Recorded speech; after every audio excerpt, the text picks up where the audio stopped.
আজ আমরা দেখব কিভাবে মাইবিএল অ্যাপের মাধ্যমে বাংলালিংক এসএমই এবং বাংলালিংক বিজনেস সিমের যে সকল প্যাকেজগুলো থাকে সেই প্যাকেজগুলো আমরা কিভাবে অ্যাক্টিভেট করব আমরা এই বিষয়টি দেখব। ঠিক আছে, মাইবিএল অ্যাপে চলে যাব। মাইবিএল অ্যাপে চলে যাওয়ার পরে আমাদের এখানে কিছু অপশন দেখাবে। ঠিক আছে, অপশনগুলো আমরা জাস্ট কিছু অ্যাড আকারে শো করবো, আমরা এগুলো কেটে দিব।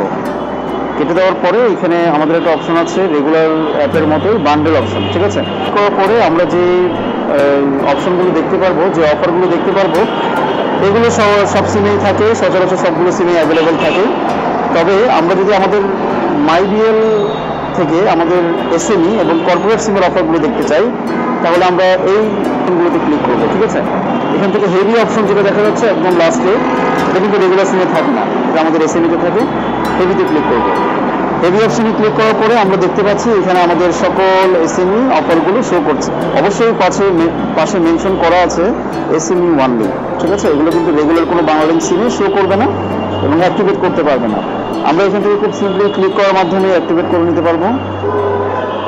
আমাদের যদি ব্যালেন্স থাকে তাহলে ব্যালেন্স থেকে অ্যাক্টিভেট করতে পারবো, অথবা আমরা রিচার্জের মাধ্যমে অ্যাক্টিভেট করতে পারবো।